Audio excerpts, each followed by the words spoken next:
going to start this off by quoting a couple of Bible verses. Uh, yeah, what else is new, right?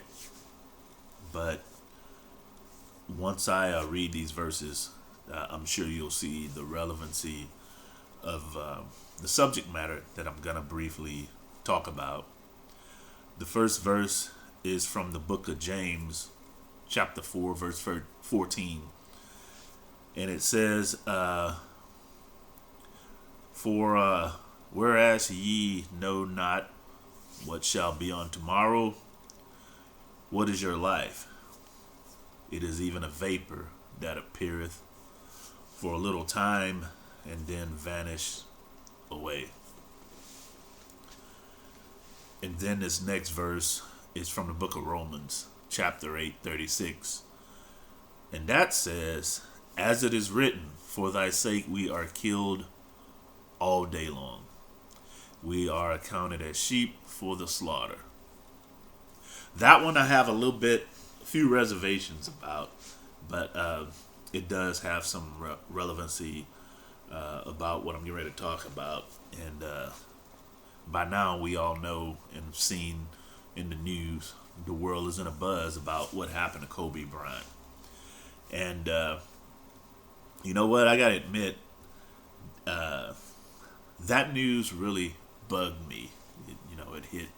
It hit home. Celebrities are what they are, and they rise and they fall. They come and they go. And to be totally honest, the last time I really felt taken back by the demise of a celebrity was when Michael Jackson passed away. I know there are others that passed away in between the time he and Kobe passed away. But aside from now, with what happened to Kobe, I think, when Michael Jackson passed away and the way he passed away, it hit home. And but still, there's still that question as to why. I mean, what was the point? And I'm talking about from a greater level of perspective, a perspective that probably most humans just don't have and can't see and can't even understand. Not so long ago, a football player, Cedric Benson, and many of you might know about him. He was one of the most prolific running backs to ever play for the University of Texas. And then he went on to the pros. He played for the Chicago Bears and the Green Bay Packers, I believe, also.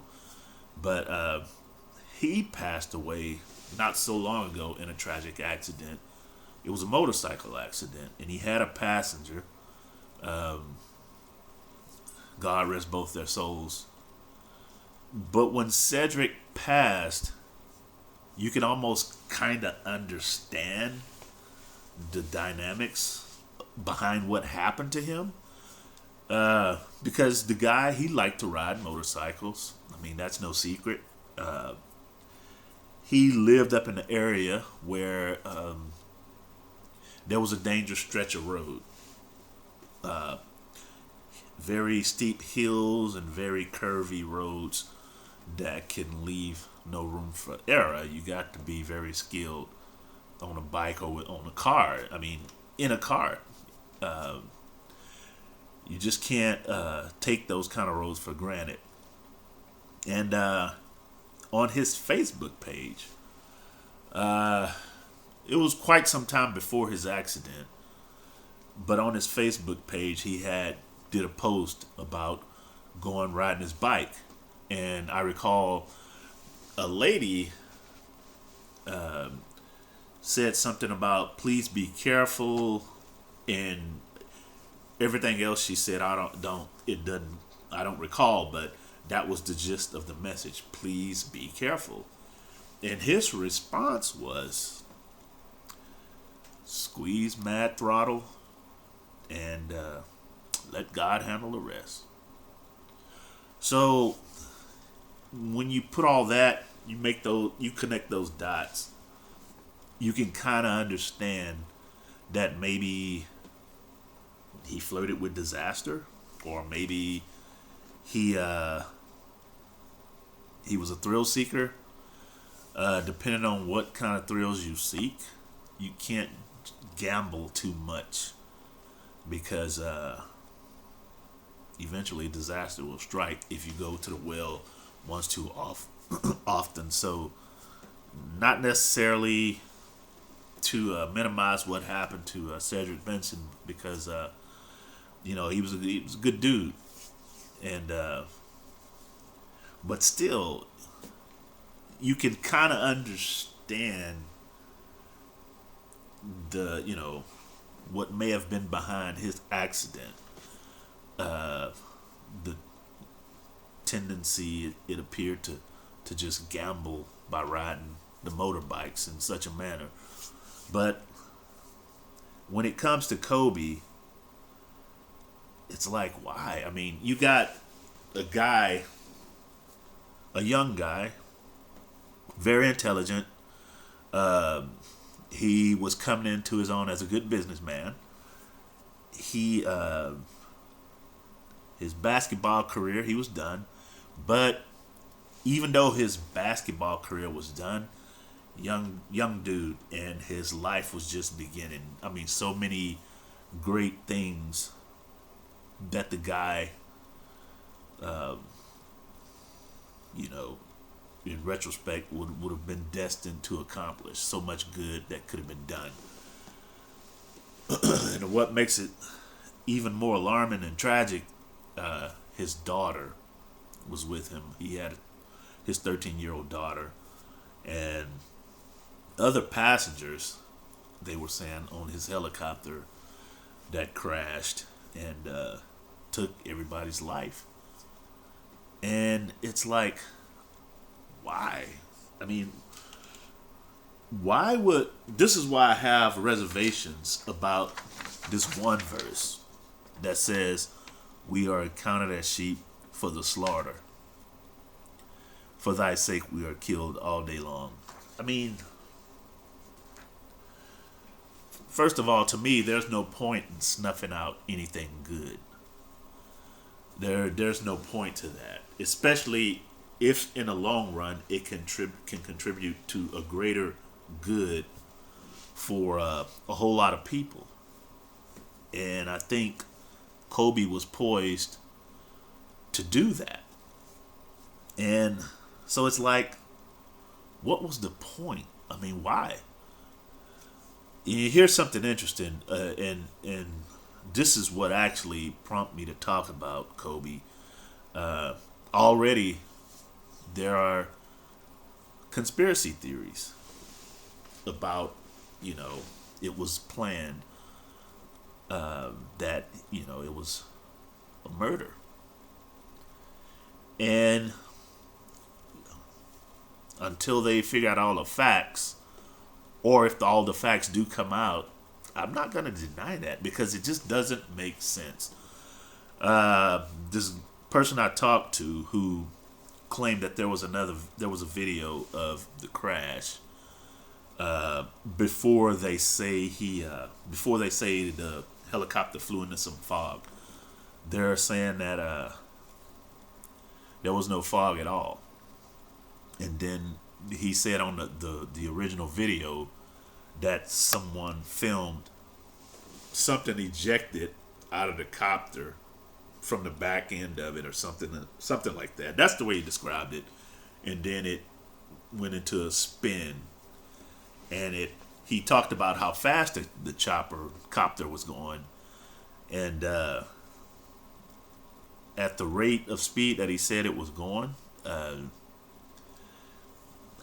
nobody could survive. I mean, from what I would think. But as far as the whole conspiracy thing goes, I don't know.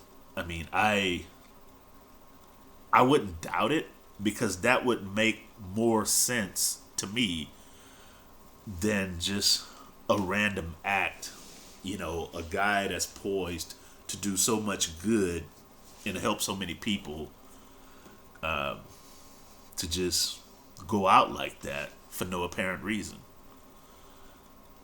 I could see where people would want what he have. I mean, he was a rich man. He had a lot of things going for him, as far as worldly venues and worldly goods. And I could see people wanting to strip that away from him, amongst other things.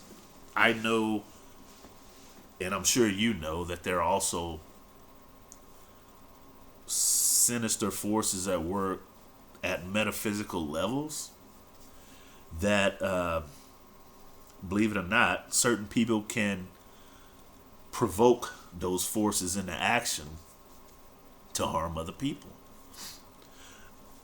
Again, I'm not saying that, he was a victim of some sort of a plot to that level, but still, you wonder why.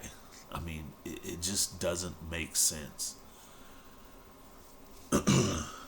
But whether it was a conspiracy or a plan, such as they say 9/11 was, the fact remains is this. We got to be on the lookout, folks. We really do. We got to watch our backs. Whether you know it or not, unless you're some kind of super idiot, some kind of a dumb bumpkin that, really poses no kind of threat to nothing, just hillbilly silly, however you want to put it. If you've got a relatively decent degree of intelligence and a certain level of spirituality, you're being watched. You're being watched. Somebody or something has a vested interest in you.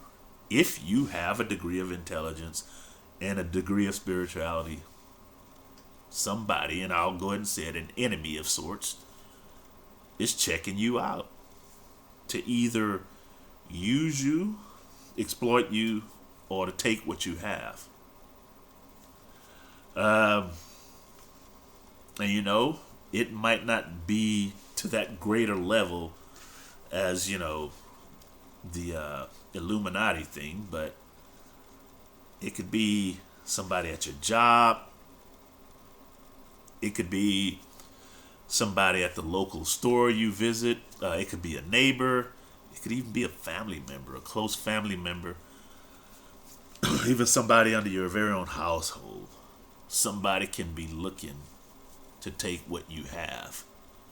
And depending on what it is, they might be desperate enough to do anything. So, that being said,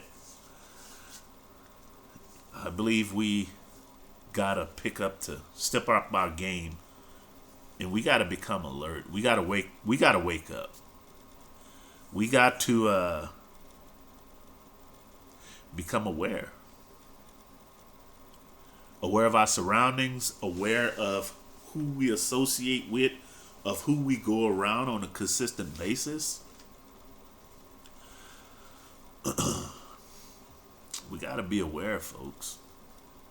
We got to be aware because, like I said, negativity is always looking to latch on to positivity. And the way I said it a little bit earlier, I did say it as such. If you have a fairly decent amount of intelligence or a measure of spirituality, then you're being watched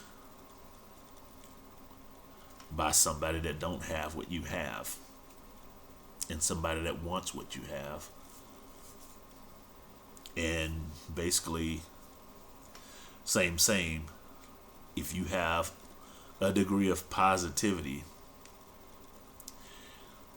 there's always some kind of negativity looking to latch on to you, attach itself to you in order to drain you or to take what you have, your very life.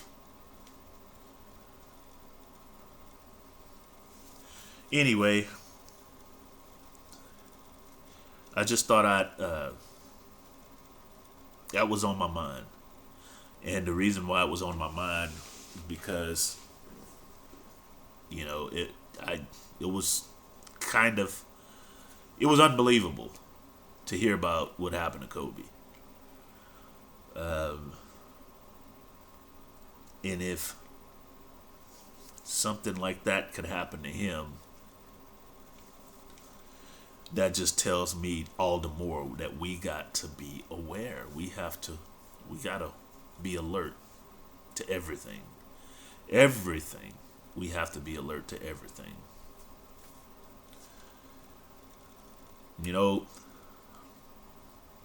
I guess that's pretty much all I got to say.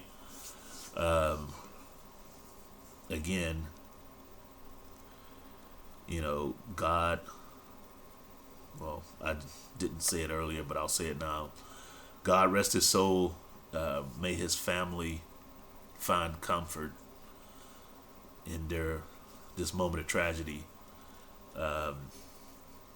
He had a lot of fans worldwide that really looked up to him, even beyond his basketball career. So, rest in peace, Kobe Bryant. God bless y'all. Be safe. Be alert.